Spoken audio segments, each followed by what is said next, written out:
Diyan, paki-connect nga itong...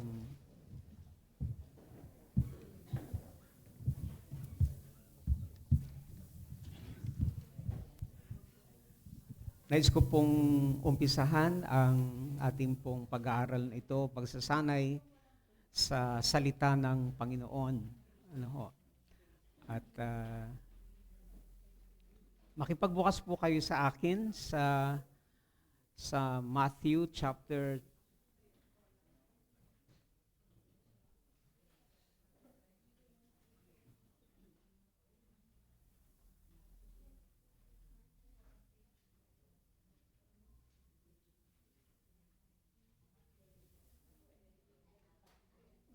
22 verse 37 hanggang 40.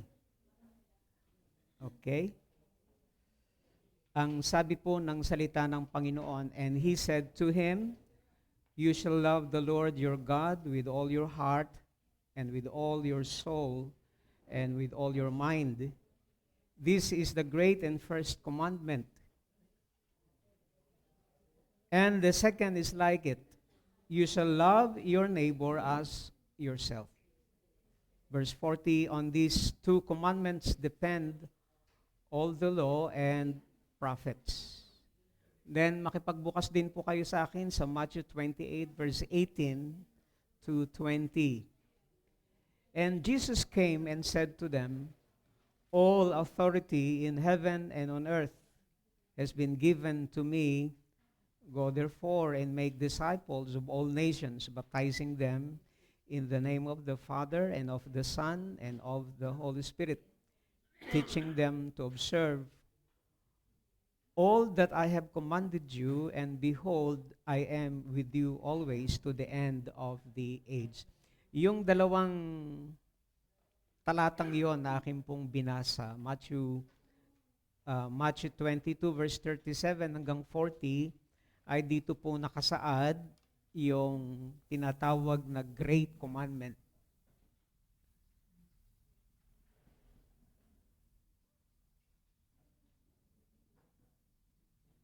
Great Commandment.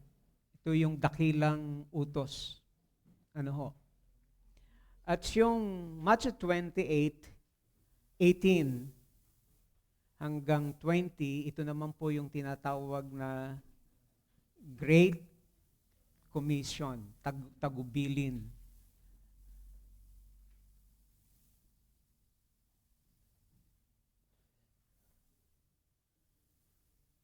Great Commitment,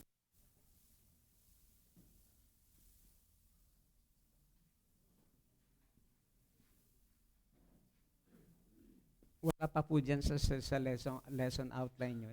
It is just a short devotional before tayo mag-start sa ating mga discussion. Great commitment to the Great Commandment and to the Great Commission will result, a great church. A great church. Kung ipe-personal natin, will result to a great Christian. Puro GC. Pag narinig kasi natin ngayong GC, group chat.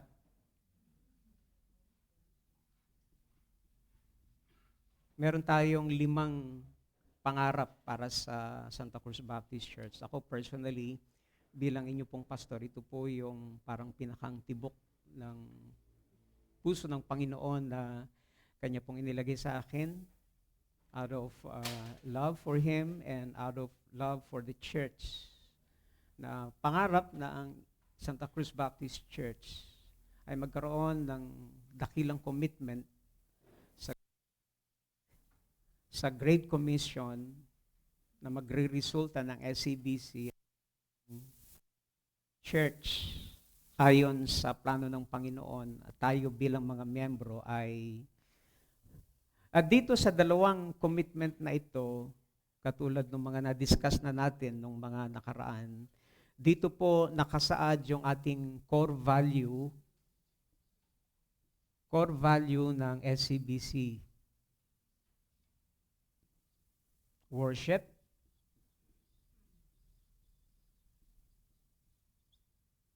Dito po yon sa Great Commandment, ministry. Ano po yung ministry? Ito yung bahagi na sinabi ng Panginoon at ibigin nyo ang inyong kapwa, ibigin yung iba katulad ng pagmamahal nyo sa sarili. Ang pinakang simpleng definition ng ministry ay ito yung oportunidad na pinagkalob sa atin ng Panginoon upang maging instrumento ng Diyos, maging daluyan tayo ng kanyang pag-ibig para sa iba. Maramdaman ng, at yun po yung tinatawag na ministry. Dito po sa Great Commission, nakapaloob po dito ang fellowship,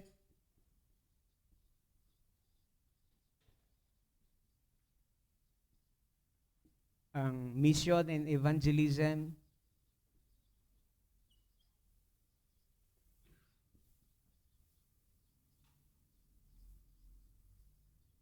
at ang discipleship. Ito po yung core value ng SCBC. Pagsamba, paglilingkod, pagsasama-sama, paghayo, at pagdidisipulo. Yung fellowship ay nakuha doon sa word na baptize them. So ibig sabihin, hindi lamang ipinapahayag ang salita ng Panginoon, kundi yung bautismo ay pagpapatotoo ng isang tumanggap kay Kristo ng kanyang pananampalataya sa Panginoon. At ganun din, tayo naman na kanilang pamilya, kapatid, ay wini-welcome natin sila sa pamilya ng Panginoon. Sa mission and evangelism, sabi ng Panginoon, go therefore and make disciples of all nations. All nations. Yung pang lahat ng bansay nakapaloob dun yung mission and evangelism.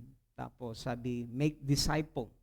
So ang pinakang puso ng Great Commission ay paggawa ng disipulo. Paggawa ng disipulo ng lahat ng bansa.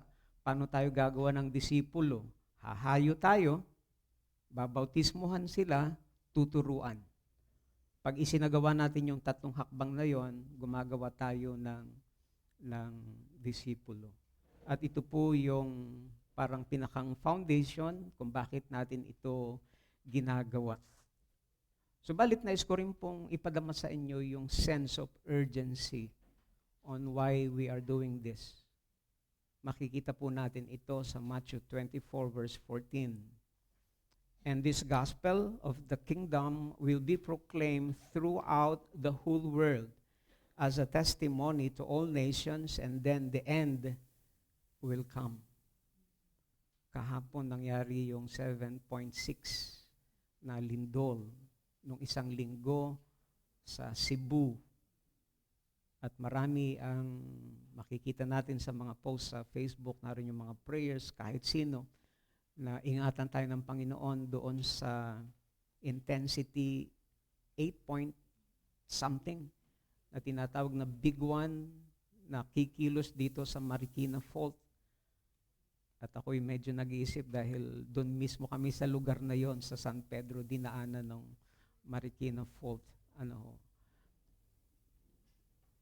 Yung kasamaan ng mundo, yung korupsyon, yung kaguluhan, digmaan, China, naggigirian ng China, US, Pilipinas napapasama po doon, ay Ukraine, Russia, at kumakalat pa yon yung mga digmaan na yon.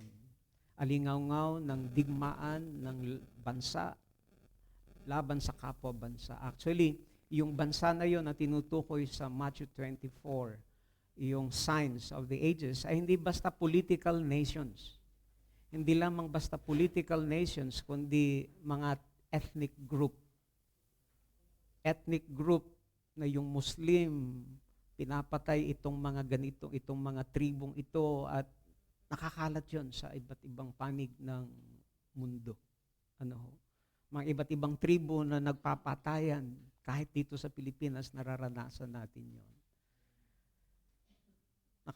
Naranasan natin ang pandemic, ang salot, naranasan din natin ang taggutom. Nagtataka tayo, mga kapatid sa Panginoon, na talagang laganap ang baha na ngayon na lang natin halos nararanasan. Pero mga kapatid sa Panginoon, yung lahat ng iyon ay nakaturo sa isang direksyon. Kung papakinggan natin at titingnan natin yung mga nagaganap sa ating paligid, nakaturo yun sa isang direksyon. Jesus Christ is coming soon. At kung merong isang katotohanan na dapat lagi nating baon-baon, even sa ating ginagawa, ay yung katotohanan yon that Jesus Christ is coming soon.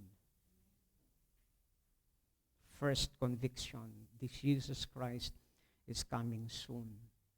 Second conviction, if Christ is coming soon, ano ang direksyon ng iglesia? Anong dapat nating ginagawa bilang iglesia, bilang mga mananampalataya? Saan tayo naka-focus? Doon sa mga nangyayaring doon sa Blue Ribbon Committee, yung mga napakagulo. Na minsan kahit tayong mga Kristiyano, lumalabas kung anong kulay. Kulay pula, kulay berde, kulay dilaw. Pero sa ating mga mananampalataya bilang isang church, ay hindi dapat kulay yung lumalabas sa atin. Ang dapat lumalabas sa atin, yung second conviction, yung tinatawag na pandaigdigang misyon at pag-iibanghelyo. Kasi napakaliwanag po doon, mapatid. And this gospel of the kingdom will be proclaimed throughout the whole world as a testimony to all nations, and then the end will come. Minsan ang focus natin sa mga signs, mga lindol, taggutom, giyera, COVID, pandemic. Pero ang pinakang malaki, dakilang sign na dapat lagi nating binabantayan bilang mga mananampalataya is ito, mapatid. Ano yung sign na dapat nating bantayan na yung ebanghelyo ng kaharian ng Diyos ay maipalaganap sa iba't ibang panig ng mundo, sa iba't ibang mga bansa, mga tribo, mga people group. At kapag dumating yon, na kapag ang lahat ng tribo, ang lahat ng nations na nakakalat sa iba't ibang panig ng mundo, ay meron ng representasyon doon sa langit. Not necessarily lahat ay makakilala. Not necessarily lahat ng tayo tumanggap sa Panginoon, bagamat yun ang ating puso. Subalit kapag ang lahat ng bansa, Revelation chapter 7, verse 9, 10, sa harapan ng kordero ng Diyos, naroon ang napakaraming tao mula sa iba't ibang lipi, iba't ibang wika, iba't ibang lahi, all nations. Mangyayari yung Great Commission, ipinakita na ng Panginoon, mga kapatid. Kaya nga, ang greatest sign na dapat lagi nating binabantayan ay hindi yung mga kaguluhan na nangyayari na minsan halos mawalan tayo ng pag-asa. But we need to go back to the basic. Ano yung focus natin? Mission and evangelism. Worldwide mission and evangelism. Yun yung focus. Yun yung pangkalahatang focus na dapat baon-baon nating church bilang mga mananampalataya. Kung yun yung focus, pastor, ano dapat ang priority? Ano dapat ang ginagawa ng church? Making disciple. Making disciple. At dito lumabas yung pangarap natin doon sa sense of urgency na yon. We need to be intentional in making disciple. Making disciple. Bakit, mapatid? Kasi napakaliwanag doon sa utos ng Panginoon, sa Great Commission, make disciples of all nations. Ang inaasahan niya na magdidisipulo sa lahat ng mga tao, sa lahat ng bansa, ay mga disipulo. Amen po ba?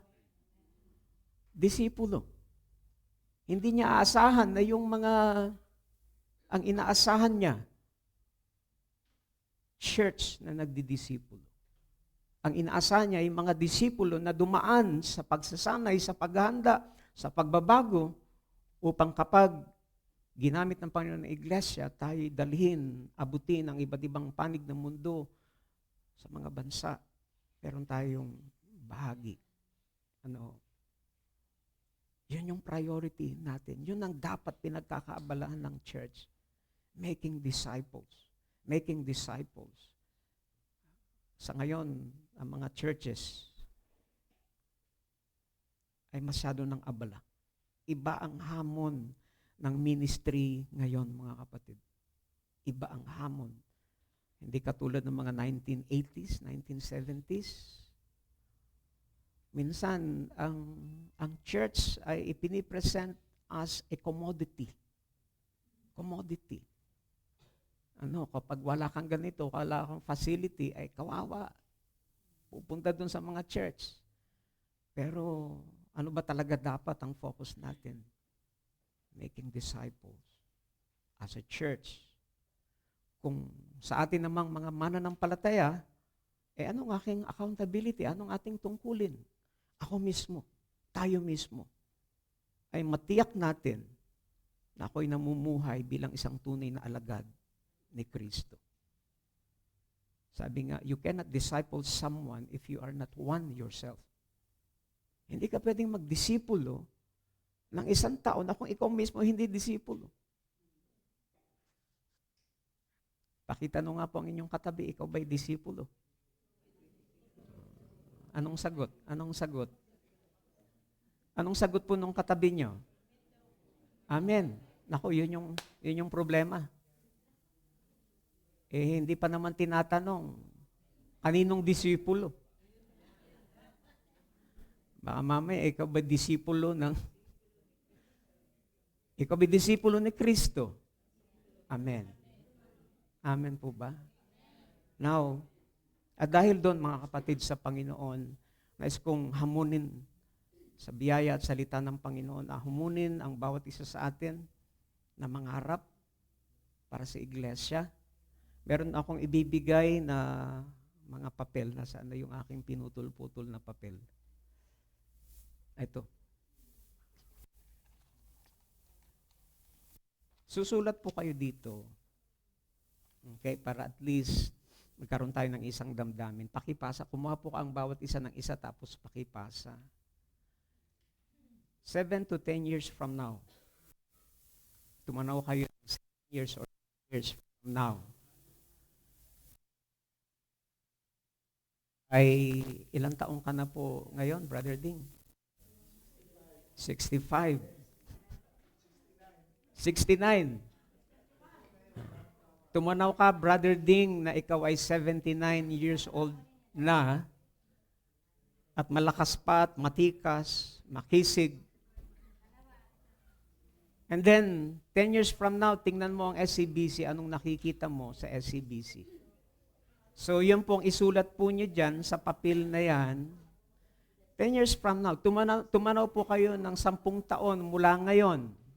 Ano ho? Ako po ngayon ay 37, so 58, siguro mga 68. Ano? Ano yung nakikita nyo sa SCBC personally bilang miyembro ng SCBC 10 years from now? Ito yung gusto kong hugutin na pangarap nyo para sa church. Wag namang mangyari dyan sa sulat. Ang isusulat po nyo dyan ay isang view na mas maganda ngayon, mas mabuti ngayon. Wag namang ilalagay dyan, siguro mas magulo. Kundi yung pangarap. Kasi kung mangangarap ka lang, okay, nagkakaunawaan po ba tayo? Second question. Doon sa pangarap mo na yan para sa church, ano yung nakikita mong bahagi doon sa pangarap na yon? Ang ibig ko sabihin, ano yung pwede mong i-contribute, ibahagi, para yung pangarap na yon ay magkaroon ng katuparan. Okay? Tapos, after nitong session natin, tutulungan tayo na yung personal na pangarap mo at kung paano ka magkakabahagi doon sa pangarap na yon para sa SCBC. Ako po personal na, kung meron nagtanong, meron ka pa bang pangarap, Pastor? Sa person, parang wala. Tapos ko na yung aking mga anak sa pamilya. Ang lagi ko na lang pangarap din, kung ako'y tatanungin nyo, yung laging lumalabas ay pangarap ko para sa gawain sa kaharian at sa iglesia. Ano po, doon na lang halos umiikot yung aking pangarap. Sige po, bibigyan ko po kayo ng 5 segundo para isulat ang mga pangarap. Hindi po, at least mga 3 to 5 minutes. 3 to 5 minutes.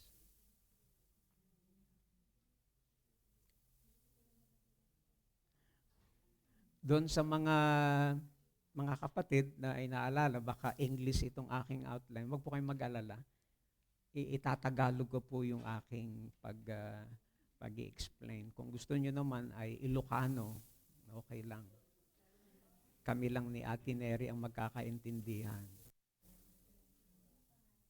Mga 3 to 5 minutes. Mahal po ba natin ang SABC?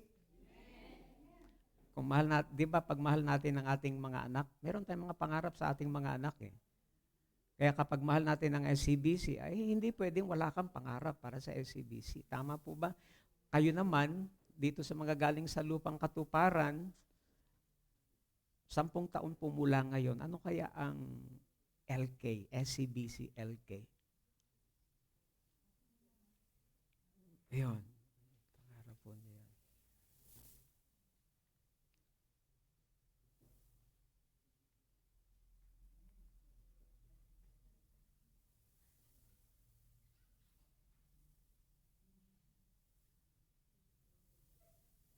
Kahit Tagalog po ang inyong isagot. Okay lang po English.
Huwag niyo pong iwawala yan, ano po. Mamaya, after ng session natin, ito pong buong maghapon, i-offer yan natin sa Panginoon. Dadalin po natin, papakuha ko kay Paul yung krus na nasa harapan, ilalagay natin dito, i-stapler natin o itatamtax natin yung mga pangarap na yan at ihahandog natin yan sa Panginoon bilang naisin natin pag-express ng ating pagmamahal sa Panginoon.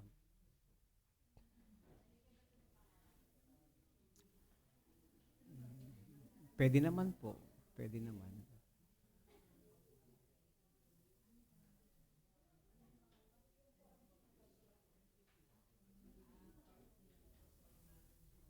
Halimbawa, itong mga Tagalupang Katuparan, anong nakikita nyo na ba na may sariling church building?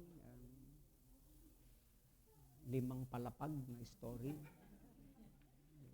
Kompleto sa gamit. Hindi po ba? Siyempre, pinakamahalaga doon yung maraming tao na sumasamba sa Panginoon.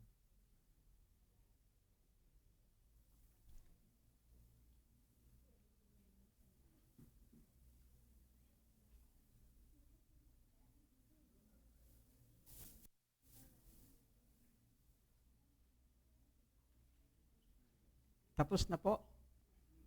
Hindi pa po. Pagkatapos po niyan, magtatanghalian na po tayo.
Okay?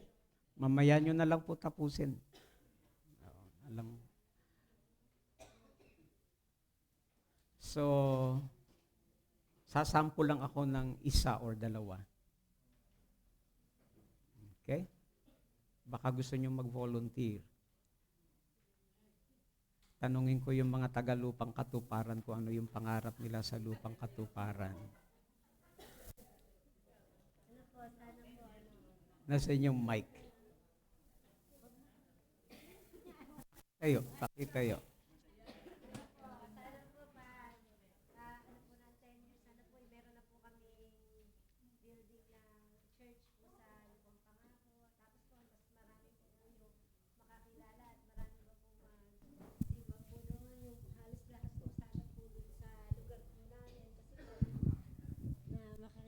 Sa Panginoon.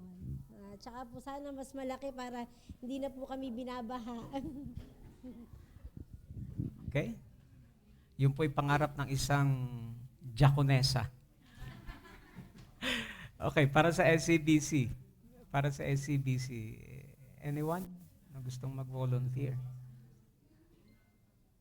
Si Brother Ding, sinampol ko kanina yung edad, kaya si Brother Ding na lang. 10 years from now, ano yung nakikita niyo sa SCBC? Ito. Sinulat ko eh. Sige po. Ang pangarap ko 10 years from now here in SCBC, maging ano to?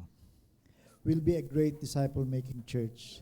Wherein each and every one, ang bawat isa ay magkaroon ng disciple.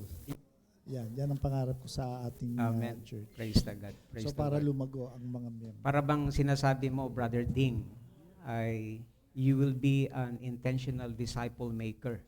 Yeah, precisely, Pastor. Totoo. Praise God. Salamat po sa Panginoon. Sa young people na katulad ko, sa youth na katulad ko, meron ba? Si Paul, nasaan si Paul?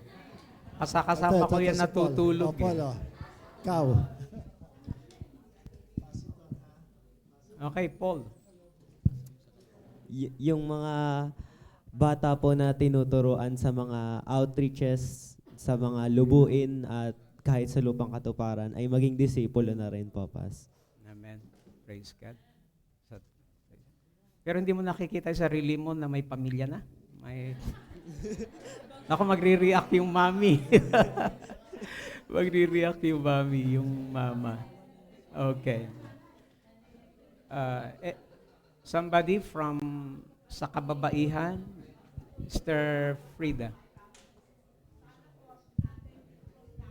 Na po ako sa pananampalataya at marunong na rin po ako, magaling na po ako mag-share ng Word of God. At ang wish ko po ay siyempre yung aking family. First po, na maakay ko po dito. Yun po, in 10 years from now, 10 years from now. titingnan po natin kung... Pero talaga po ako talagang kailangan ko pong gusto yung aking family. Talagang mag-effort po ako. Yun Praise lang the po. Lord. Sister Frida po ay bagong bautismo. Hindi, Opo. dumaan po siya ng baptismal class, but she was recognized last Sunday as transferee or bagong member ng SCB. Salamat po, Sister Frida, sa pangarap po na yon. Doon po sa mga puti ang buhok.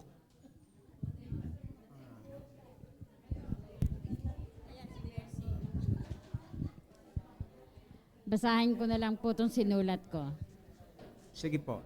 Baka hindi ko maanuhan eh. Okay, pakinggan po nyo at puti ang buhok ang nagsasalita. Respetuhin natin. Hindi, Pastor, parang lahat po nung narinig ko, parang katulad po ng sinulat ko rin, na lahat ng SCBC member ay maging disipulo ni Kristo sa buong bayan ng Santa Cruz, Laguna, at maging sa karatig bayan ng Laguna. Amen. Yun lang po. Praise the Lord. Ah, Parang kulang yan. Disipulo at nagdidisipulo. Yun po yung ating pangarap. Tapos yung pangalawa po, Pastor, ay yung magiging contribution po is tumulong sa bawat gawain ng church personally and spiritually para sa ikalalago ng gawain ng iglesia. Amen. Salamat po. Okay? Salamat po doon sa mga pangarap. Huwag niyo po akong tatanungin at baka sa pangarap lang ay matapos po itong tanghalian ay hindi pa tayo nakapagsisimula. Okay? Sa ating introduction, nakalagay po dyan sa inyong papel. Mapapansin po nyo yung mga naka-highlight na dilaw. Yan po yung mga blank dyan. Yan po yung mga blank.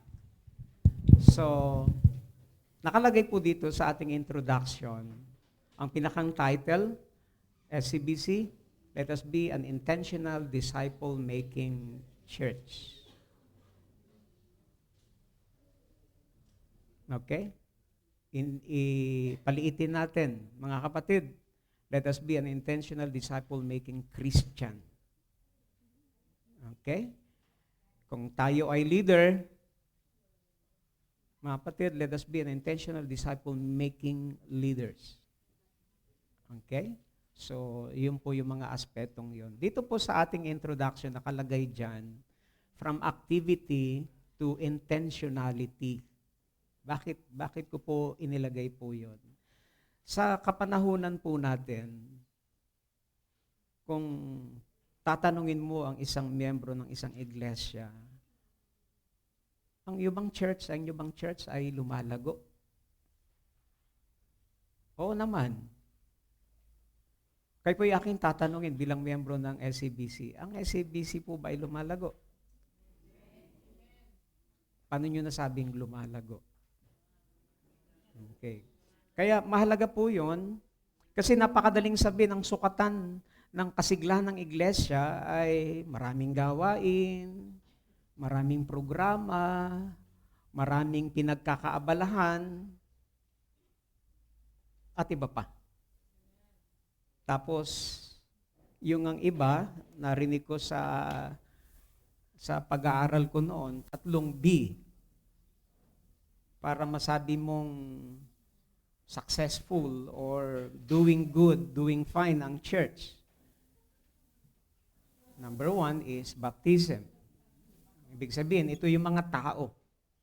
Ito yung mga tao na idadagdag. Number. Pangalawa ay yung building. Ibig sabihin, magandang facilities ng church na yon. Kaya successful sila. At pangatlo, ano yung pangatlo? Anong pangatlo? Budget. Okay ang resources nila. Marami silang pera, kaya okay yung church na yon.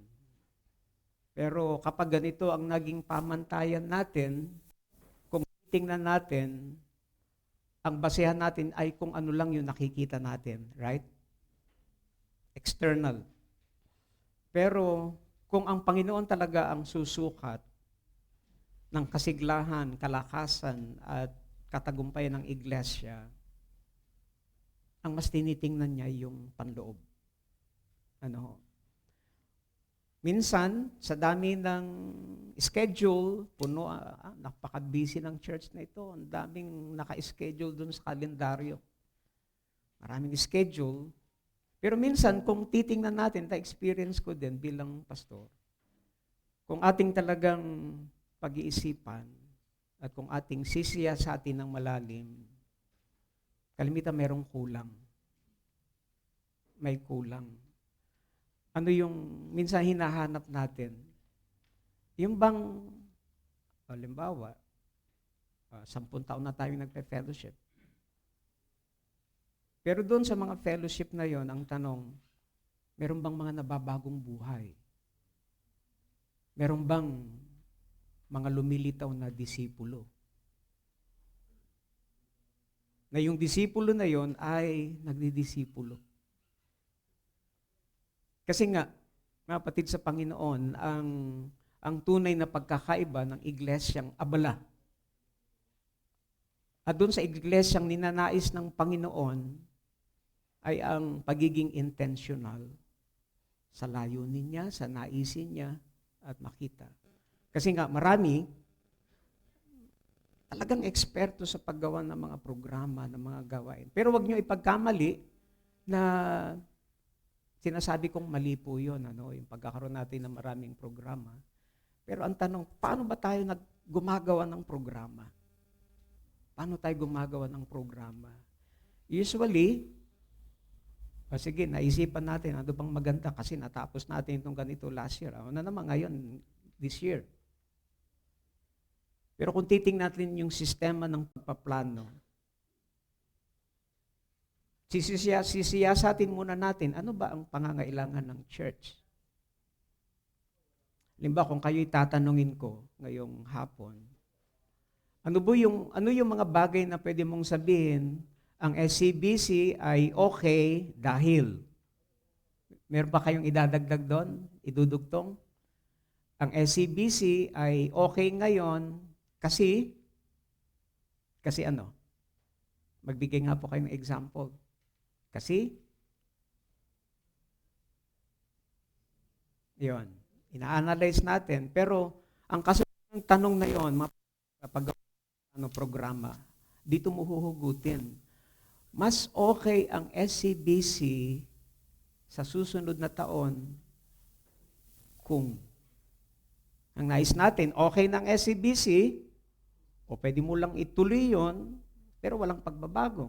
Pero kung meron kang naisin na mas okay ang SCBC, ano yung magandang bagay na dapat nating gawin na bago? Para yung bagay na yon ay, kasi nga, pangminsan, sabi nga, isang malaking kahalangan na nagnanais ka ng pagbabago, ng bagong resulta, pero yun at yun na lang din naman ang iyong ginagawa. Kaya nga, mga kapatid sa Panginoon, nais kong ipagpauna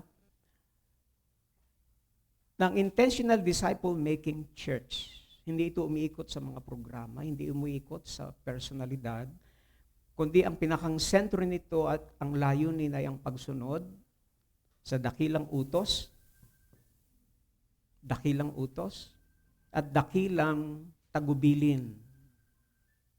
Dakilang utos at dakilang tagubilin, mga kapatid. Ito yung pinakang sentro. Halimbawa, ginagawa natin ito, pero saan ito nakaugnay? Nakaugnay ba ito sa Great Commission? Nakaugnay ba ito sa Great Commandment? Kasi nga, kung hindi, dapat meron tayong i-adjust. Ibig sabihin, kung ang sentro nito, ang sentro ng ating lahat ng ginagawa ay apaw nitong dalawang ito, mga kapatid. Doon magkakaroon ng direksyon ng lahat ng ating ginagawa. Hindi lamang para mapuno ang schedule ng ating kalendaryo, ng ating calendar of activities, kundi para punuin ang iglesia ng mga taong matatawag na tunay na alagad. Sabi ni Bishop Noel Pantoja, kung matagal nyo nang ginagawa ang isang bagay, ang isang gawain sa church, pero nakikita nyo naman na walang resulta at walang nagiging alagad, itigil nyo na. Yun ang sabi ni Bishop Noel Pantoja. Kasi madali tayong mag-evaluate ng ating gawain. Nagawa ba natin tong plano? Nasunod ba natin to? Nagawa ba natin tong 1, 2, 3, 4, 5? Kung nagawa natin itong 1, 2, 3, 4, 5, successful. Okay. Pero dito sa ating pinag-usapan, hindi po yung standard, hindi po yun yung pamantayan kung naging successful yung ating mga plano. Meron bang mga lumitaw? Meron bang mga na-develop na mga alagad dito sa ating mga pinagagawa? Kaya, nais kong ulitin, ang ating direksyon ay hindi lamang para mapuno ng schedule, ang kalendaryo, ang calendar of activities natin, kundi ang pinakang layunin talaga natin ay para mapuno ang iglesia ng mga taong matatawag na tunay na alagad. Dito po sa Matthew chapter 28, 19 to 20. An intentional disciple-making church is not driven by programs or personalities, but by purpose. Ano yung purpose? Obedience to Christ's Great Commission bilang pagtugon sa Great Commandment. Sabi po dito sa Matthew 28, verse 19 to 20, yung pinakang highlight, go and make disciples of all nations. Kaya, magandang maliwanag sa atin. Pastor, lagi naming naririnig, ano bang Intentional Disciple-Making Church? Ano bang IDMC? Ito po yung simple at maikling definition ng IDMC. An intentional disciple-making church is a Christ-centered community, tayo po yon, with a clear purpose. Meron pong 5 P. Kaya nalampasan po natin yung 4 Ps. Tayo po ay 5 Ps. Una, purpose. With a clear purpose. Ano yung purpose natin? To glorify God. Paano? In fulfilling the Great Commandment and the Great Commission. With a defined process, merong purpose, merong process for spiritual growth. Na ang pinakang sentro talaga ay mga tao. Committed people who invest in others. Sa sariling lakas ba? Sa sariling resources ba natin? Sa sariling galing ba natin? No. Dependent on the Holy Spirit's power.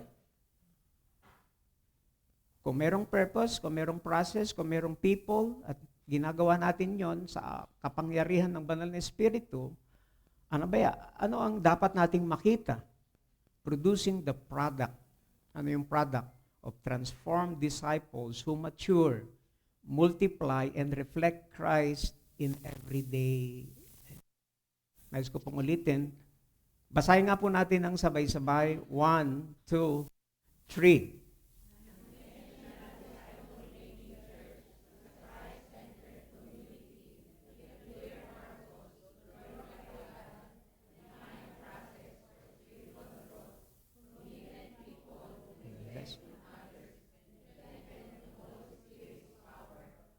Producing the product, transform disciples. Okay?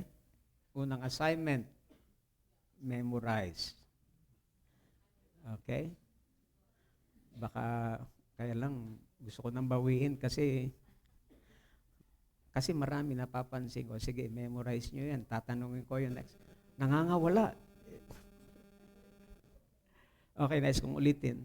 An intentional disciple-making church is a Christ-centered community. Ano po yung 5 P? Purpose.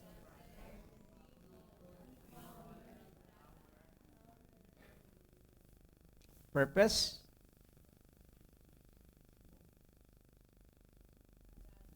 Process. Sinong gagawa? People.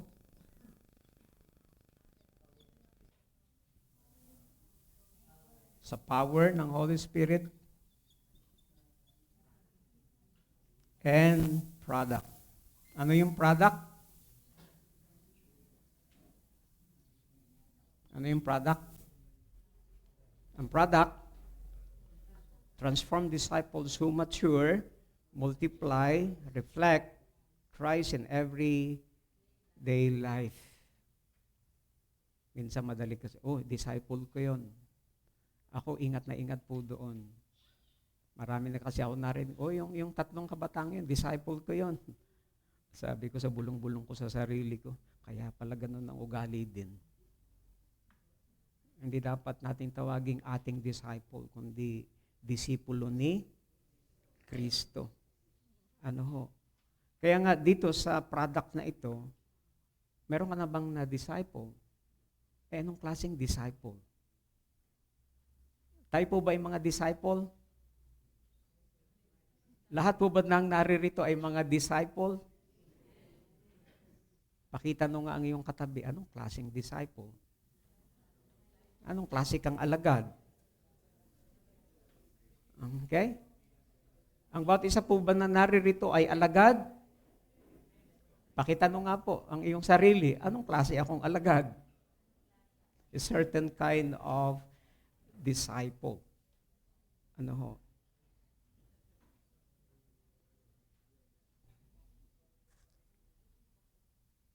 Okay? Any question bago po ako magpatuloy? Kaya nga po yung ito, yan. Tapos itong apat na ito, hindi ito basta suggestion lang, mga kapatid. Ito po yung pinakang puso ng misyon ng iglesia. Ano ho? Kasi nung itinayo ni Jesus Christ ang iglesia, hindi ito tungkol sa gusali, kundi tungkol ito sa mga tao na tinawag mula sa kadiliman. At kapag dito itinuon ng iglesia ang kanyang direksyon at gawain, yung paggawa ng mga alagad, ibig sabihin doon tayo totoong nakikibahagi sa pinakang layunin ng Panginoong Hesukristo sa pagtatayo niya ng iglesia. Hindi ito tungkol sa karagdagang gawain, karagdagang programa or event, kundi ito mismo ang layunin kung bakit narito ang iglesia. Make the main thing the main thing. And what is the main thing? Make disciples who will disciple others. Nais ko pong ulitin, make disciples who will disciple others.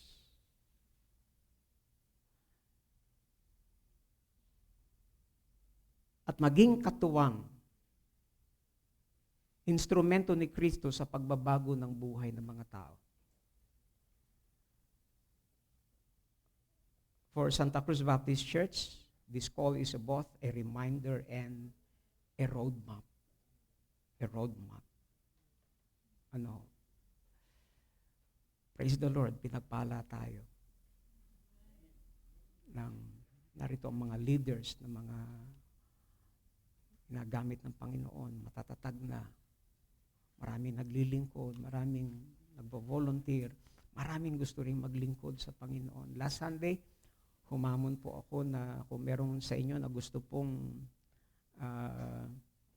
makisangkot sa pagtuturo sa membership class at sa iba pa, lumapit lang po kayo sa akin at mag-usap po tayo sa Starbucks. Abay, hindi ko alam kung Starbucks talaga pero nakakatuwa na maraming nagpahayag ng kanilang saloobin. Pastor, gusto ko pong makimbahagi. Gusto ko pong si Sister Loida na in-appoint ko na magturo, meron na siyang katuwang doon. Si Sister Malu. Dito meron din, Sister Mirla lumapit din sa akin at yung mga kasama ko sa mission team, nagsabi rin sila at marami ring nagpapahiwatig. Kaya nga lang, puro kababaihan. Walang kalalakihan. Okay? So, now, balik po tayo doon. Praise the Lord, ako tuwan-tuwa dahil I'm so blessed dito sa Santa Cruz. Dahil nakita ko po yung potential niya na magamit ng Panginoon sa kaharian ng Diyos. Ako sanay for almost 24 years ko sa ministry, pastor. Pag magpa-planning kami, bibigay sa akin yung financial statement ng church. Parang hindi pa ako nakaranas doon sa mahigit 20 taon na yon na hindi pula yung nasa ilalim. Alam niyo pa ibig sabihin ng pula? Deficit. At salamat sa Diyos, hindi pa ako nakakita ng pula sa financial statement ng Santa Cruz Baptist Church. Dito lang ako nakakita ng kulay berde. And that is a blessing for the Lord. Kaya ang tanong, saan natin gagamitin yon? Yung mga resources na yon na kaya napakahalaga po itong ating pinag-uusapan. Kaya nga, hindi lamang maging abala sa napakaraming gawain ng programa, kundi ang talagang hamon sa atin, maging tapat sa dakilang utos na magturo, maghubog, gumawa ng alagad, magpalago ng alagad ng Panginoon. Na sa bawat pinagkakaabalahan natin ng mga programa, ang isang yung mga ginagawa natin as usual sa church, siguro magandang huminto muna tayo, mag-isip. Tanungin natin, meron bang mga nagiging tunay na alagad sa ating ginagawa. Isang paanyaya para ang intentional disciple-making church or movement na bumalik tayo sa pinakampuso ng misyon ng Diyos. Ang luwalhatiin siya sa pamamagitan ng pagbabago ng mga buhay tungo sa pagiging kawangis ni Kristo. Hindi lang ito ginagawa natin dahil ito yung bukang bibig ng ating asosasyon, IDMC. Ginagawa natin ito, meron tayong ganito dahil uso. No. Kung ako po'y tatanungin nyo, I've been praying for this for almost 2 years. For almost 2 years. Nag-usap kami ni Brother Ryan, mayroong mga intention, ganito, ganyan, pero for that 2 years, pinaramdam sa akin ng Panginoon na hindi pa timing. At ito po ay kalooban ng Diyos, ito po yung panahon para sa SCBC.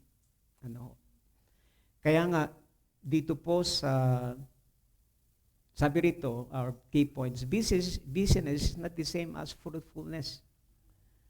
The church success is not measured by attendance but by transformation.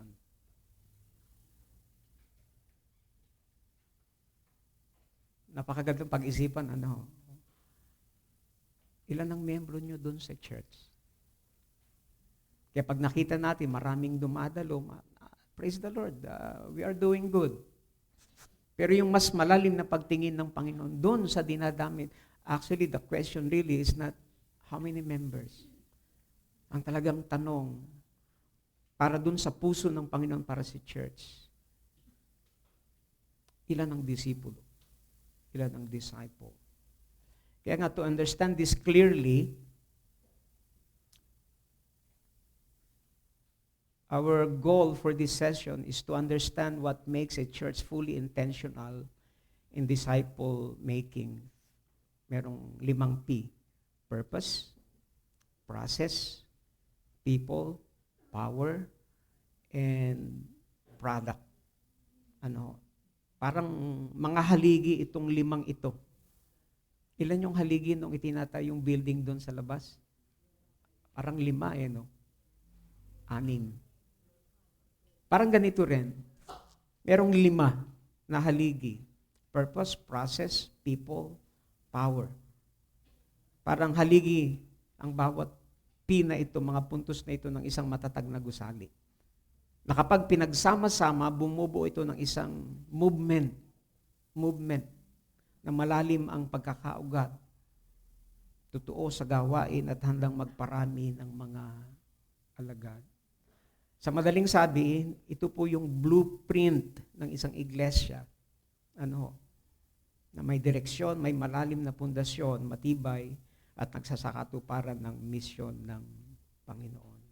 So, nais kong isa-isahin yung 5 P. Siguro hindi natin matatapos ngayong tanghaling ito, tapos yung iba, mamayang hapon. But sa bawat puntos, kung titingnan po nyo dyan sa inyo pong handout, meron po dyan mga questions for reflection. Sa bawat grupo, sa bawat lamesa, pag natapos natin halimbawa yung purpose, bibigyan ko kayo ng at least 5 to 7 minutes na pag-usapan yon. Doon sa mga tanong na yan, sasagutin po yun ng grupo. Okay? Ano po yung una? The 5 P's of an intentional disciple-making church. Number 1 is purpose. To glorify God by fulfilling the Great Commission. Ito yung pinakang purpose ng IDMC. Gumagawa tayo ng mga disipulo, isinasakatuparan natin ang Great Commission mula sa apaw ng ating pag-ibig sa Panginoon. Katulad nga po nung na-explain ko sa inyo, I think August. Ang Great Commandment, ito po yung mandate. Ang Great Commission, ito po yung mission natin. Na tayo ay hahayo mula sa pag-ibig natin sa Panginoon. So, ibig sabihin, hindi pwedeng hiwalay na isakatuparan mo itong Great Commission. Anong motibo mo? Anong dahilan mo? Kasi mahal natin ang Panginoon. Amen po ba? Kasi pag tayo ay humayo gusto lang natin maging sikat ang church, pero hindi sa apaw ng ating pag-ibig sa Panginoon, medyo maliligaw tayo. And eventually, pag dumating yung mga problema, mabilis tayong give up. Pero dito po, sabi rito sa purpose, to glorify God by fulfilling the Great Commission. To glorify God. Ang unang pinakamahalagang pundasyon ay ang purpose. Sabi rito, it exists, an intentional disciple-making church knows why it exists. Bakit narito ang SCBC? Ilang taon na? 66 years na. Tama po ba? 66 years. Bahala na po kayo kung mali o tama. Pag kulang, dagdagan nyo na lang. Why? Bakit narito ang SCBC? To glorify God by obeying Jesus' command to make disciples. Ang unang pinakamahalagang pundasyon ay ang layunin. Ito yung dahilan kung bakit tayo naririto. Why do we exist? At dito maliwanag ng isang intentional disciple-making church na yun yung pangarap natin sa SCBC ay upang luwalhatiin ang Diyos sa pamamagitan ng pagtupad ng Great Commission. Gusto kong ulitin, bagamat magandang tingnan, masarap pakinggan at pakiramdaman, hindi ito tungkol sa dami ng mga miyembro. Tinitingnan ko po yung listahan dun sa aklat ng buhay ng SCBC. Alam niyo po yung aklat ng buhay sa SCBC. Nakalista po doon, nakatala, yung lahat ng nabautismuhan. Napakakapal na. Kaya kung yun ang babasihan natin, na marami ng nabautismuhan ng SCBC, siguro more than, baptized members ng SCBC, more than 1,000 plus. 1,000 plus. Pero ilan yung aktibong dumadalo? Siguro yung iba naroon at umuwi na rin sa Panginoon. Kaya nga, hindi ito sa dami. Kaya nga minsan tayo ay very much discouraged kapag nakikita natin na merong umaalis, merong nakatampuan lang sa church, pumunta na sa ibang church. Damay pati church. Anong problema doon? Loyalty. Loyalty. At yun po talagang isang mga layunin ng membership class. Doon sa mga bagong bautismo pa lang, may impart na sa kanila yung pagmamahal at loyalty una sa Panginoon at loyalty sa church. Nasa bago pa lang, sabihin nila, dito ako talaga. Kaya nga, ito po yung pinakaunang, sabi ko nga kanina, hindi ito tungkol sa dami ng miyembro, laki ng gusali, bagamat masarap at napakagandang tingnan. Blessing yan kasi ng Panginoon. Amen po ba? Pero sino dito ang nakapag-isip? Even sa aming mga leaders. Pagharap namin sa langit, nagpastor ka sa SCBC. Palagay nyo, tatanungin ng Panginoon, bakit parang kulang pa ng isang building? Bakit ganun lang kalaki yung gusali? Palagay ko hindi. Amen po ba? Hindi rin tatanungin sa akin bilang pastor, magkano yung na-save nyo na pera? Kundi ang talagang usapan, ilan yung mga na-save na kaluluwa? Yun yung ipagsusulit natin sa Panginoon. Kaya isipin nyo na lamang, biglang dumating ang Panginoong Jesucristo ngayon. Ano talaga, ang tanong, what will matter most sa harapan ng Panginoon? Kung tayo bilang mga miyembro ng church, kung tayo bilang mga leader ng church, pag dumating biglang Panginoon, ano talaga ang ating ipagsusulit sa Panginoon? Sa laki ng resources na ibinibigay sa atin, ilan ang mga na-save? Ilan yung mga naging alagad?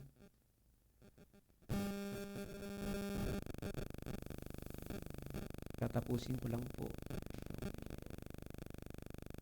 Kaya kapag malinaw yung layunin na yun, yung purpose, malinaw din ang direksyon ng bawat ministry. Amen po ba? Malinaw yun. At ang lahat ng ginagawa ng simbahan, ng church, patungo sa isang misyon.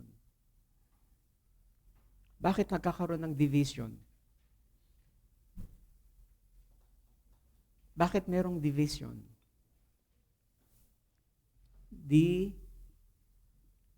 Division. Alam niyo kung bakit? Yung ibig sabihin ng D is two. Vision is, ibig sabihin dalawa. Dalawa na ang pangitain. Kaso pag minsan hindi lamang dalawa. Kung gaano karaming leader, minsan may kanya-kanyang, kaya hindi na division, television na. Polyvision. Pero kung malinaw na iisang ating vision as a church, to be an intentional disciple-making church, yun yung mag-unite sa atin, tayo man ay magkakaiba. Iba. Kaya nga, nung sinabi ng Panginoong Hesus sa Matthew 28:19-20, ito yung highest priority natin.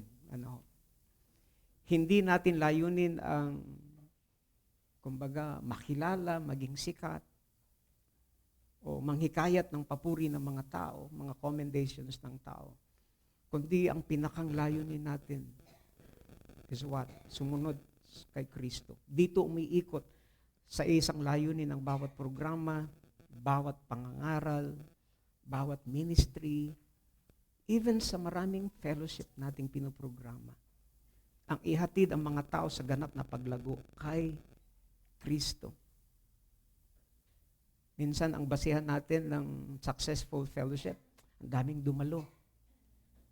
Ang daming dumalo. Dati ay 16, ngayon ay 17. At least dumami. Kaya minsan, gano'n ang pamantayan, kung mas maraming dumalo, successful tayo. Pero lagi tayong ibinabalik ng Panginoon doon sa pinakampuso talaga. Na yung layunin natin ay magamit yung ating mga ginagawa upang ihatid ang mga mananampalataya, mga kapatid, sa pagsunod at pagbabago na nais ng Panginoon sa ating buhay. Without a clear purpose, the church loses focus. We become event-driven church. Event-driven church. Kaysa sa purpose or spirit-driven church. If you are a church, a spirit-driven church, naturally, may tatama yung ating purpose. Kaya ang church na ito ay maging purpose-driven church.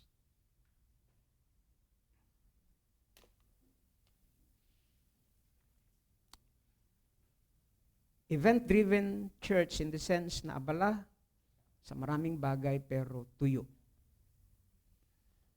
Aktibo pero walang bunga. Busy pero walang pinatutunguhan. Kaya minsan pagod. Alam niyo ba, yung parang rocking chair? Sino po dito nakaupo na sa rocking chair? Yung kumikilos, pero hanggang doon ka lang. At ako na may naniniwala na ang church, ang SCBC, ay hindi siya parang rocking chair. Kahit paano, meron naman tayong pinapatunguhan. Kaya ang layunin, talaga ang nagbibigay sa atin ng direksyon, ng linaw, ng paninindigan. Kapag malinaw ang layunin natin, malinaw din kung bakit tayo gumigising, naglilingkod, pumupunta rito sa church. Kaya dito, as application sa SCBC, meron tayong ganitong kaisipan. Every ministry, every message, and meeting must align to make disciples. To make disciples. Before every program na ginagawa natin, magandang tanungin natin, does this glorify God and make disciples?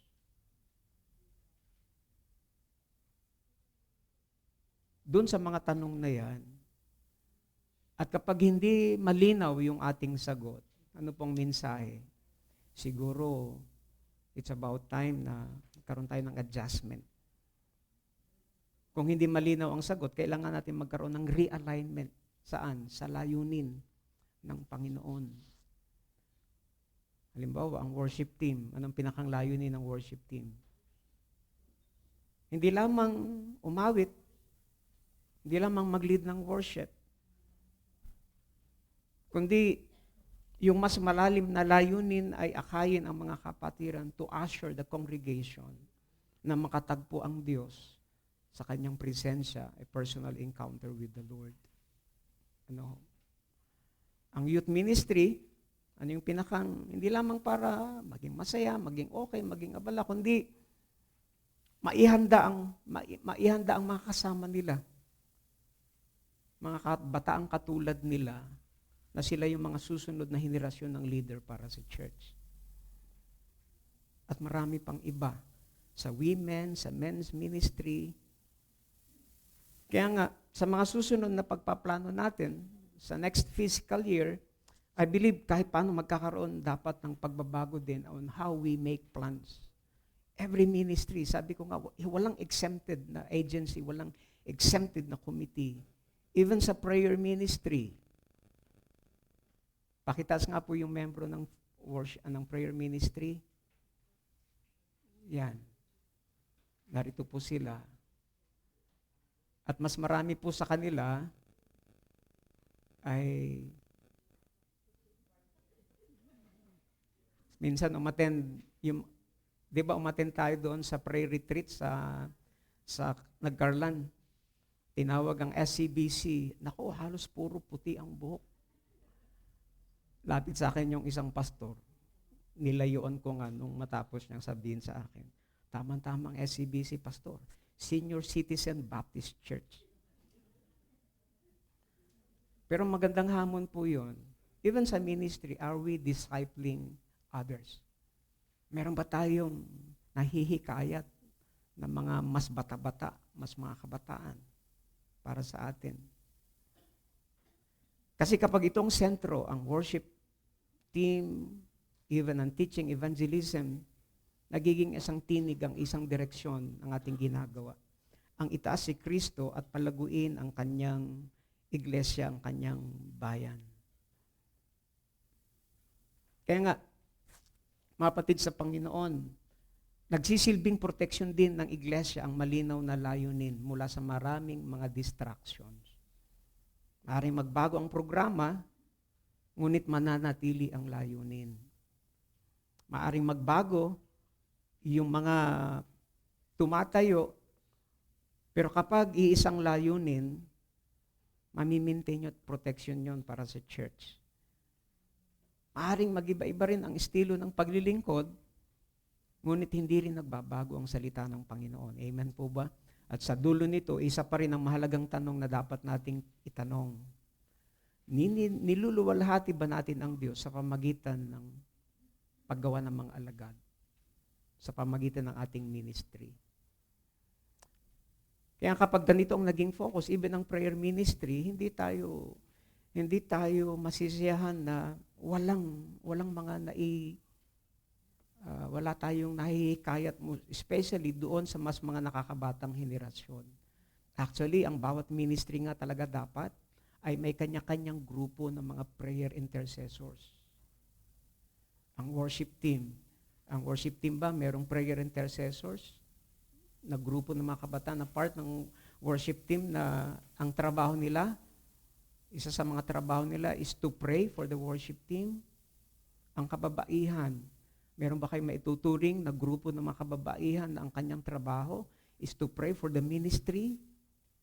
Even din sa agape, even sa kabataan. Ibig sabihin, doon natin makikita na kapag yung mga grupong yon, ng mga prayer intercessors ng bawat ministry, kabahagi sila ng prayer ministry, kapag pinagsama-sama mo yon, malaki ang kabilang doon sa ministeryong yon, mga kapatid. Even sa prayer meeting. Kaya, what is the key truth? Ano po yung key truth natin? The church doesn't just have a mission. The mission has a church. Napakagandang pananaw. O meron bang mission ang church? Oo naman. Pero bakit merong church? Kasi nga merong mission na galing sa Panginoon at nais niyang isama ang church. We just discovered the mission and purpose of the Lord.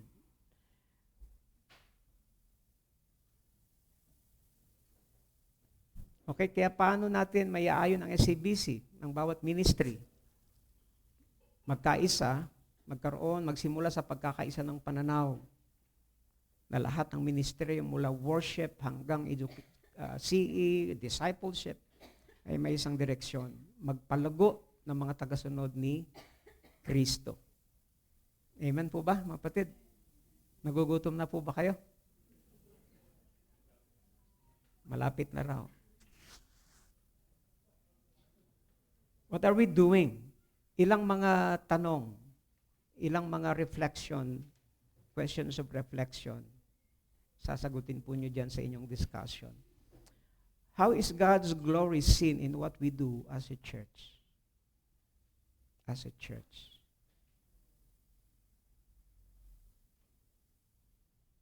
Is God's glory the motive behind all we do? O wag naman sanang gusto lang natin. Huwag naman sanang, kasi ginagawa ng iba yun, kaya gagawin din natin. Babalik pa rin tayo. Ano yung motive natin? Is God's glory the motive behind all we do? Isang tanong na dapat nating palagyang itanong sa sarili at sa atin. And then, secondly, what activities do we need to realign with the Great Commission? Paano natin maiaayon ang SCBC, ang bawat ministry sa isang layunin sa bagay na ito? Then, what are we doing that keeps us busy but not necessarily obeying the mandate of the Lord for the church? Medyo masakit na tanong pero magandang magpakumbaba tayo sa harapan ng Panginoon at tulungan tayo ng biyaya ng Diyos to maging maliwanag po yun. Okay? So, I will give you at least 5 to 7 minutes na sagutin po itong tatlong tanong na yan. Personal. At tingnan nyo rin sa church. Tingnan nyo rin sa church. Okay? Meron ba tayong mga ginagawa na nangangailangan ng realignment? Personal din. So, pag-usapan po natin yun. So let's pray to end this session at ipagkatiwala natin sa Panginoon yung group discussions natin. I would like to challenge na mag-participate ang bawat isa. Amen po ba? Yung mga nakaupo sa likod, pwede kayong pumesto doon sa labas para at least magkaroon kayo ng circle ng usapan. Let us pray. Panginoon, thank you for this time na binigay niyo po kami ng chance na bumalik talaga, magpakatotoo sa iyong harapan, umamin, Panginoon, at handang magpaturo. Kung meron kang gustong itama sa amin, iayos, bigyan niyo po kami ng bukas na isipan at mapagpakumbabang puso, Panginoon, upang ito po'y aming maisagawa para sa isang layunin po namin to glorify you sa Santa Cruz Baptist Church, sa iglesia ang aming pong kinabibilangan. In Jesus' name we pray. Amen. I will give you at least 5 to 7 minutes. And then, hindi man lahat ay tatawagin ko. Pipili ako ng isang grupo at least to express their reflections on this first part ng ating lesson. Okay?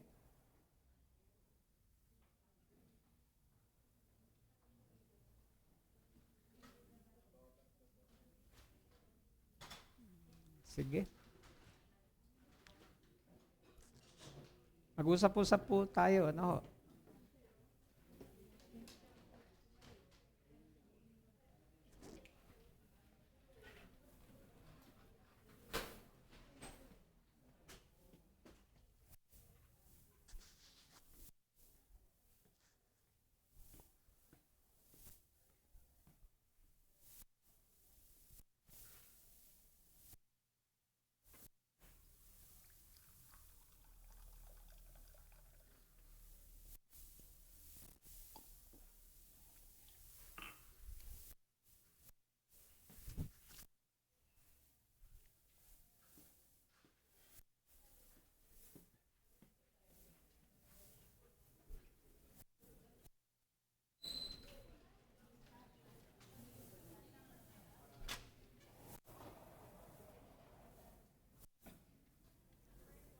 Ang dami pa rin pala rito sa labas.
Meron sila Pastor Adam, ano?